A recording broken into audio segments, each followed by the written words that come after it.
Bilang tugon sa mga ulat ng irregularidad at reklamo sa mga pumalyang proyekto, nagsagawa ng hakbang ang Commission on Audit upang busisiin ang flood control project sa Bulacan. Si Stella Maris sa report.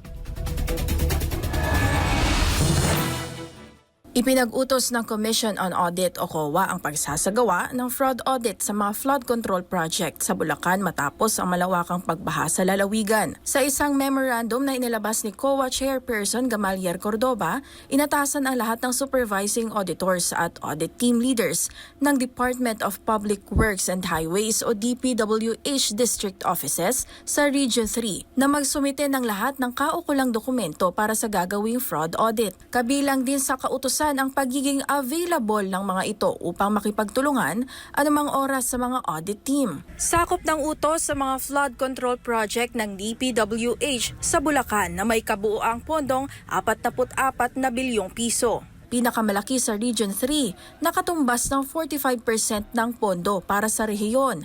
Ayon kay Cordoba, ang hakbang na ito ay kaugnay ng pagtutok ni Pangulong Marcos sa mga aligasyon ng irregularidad sa mga flood control program ng gobyerno sa gitna ng patuloy na pagbaha sa iba't ibang bahagi ng bansa. Matatandaan sa kanyang State of the Nation address noong Hulyo, nagbabala ang Pangulo laban sa mga opisyal ng gobyerno na nagnanakaw ng pondo, kabilang na ang mga para sa flood control projects. Noong nakaraang linggo, inulunsad ng Pangulo ang isang website na naglalaman ng mga impormasyon tungkol sa flood control projects. Ayon dito, 20% ng 545 bilyong pisong pondo para sa mga proyekto ay napunta lamang sa 15% ng mga kontratista. 5 sa kanila ay may hawak ng kontrata sa iba't ibang panig ng bansa. Hinihingian din ngayon ng paliwanag ng Malacanang ang St. Timothy Construction Corporation kaugnay ng umano'y pumalyang flood control project sa Kalumpit, Bulacan, kung saan ilang barangay sa lugar ang nalubog sa baha ng halos 2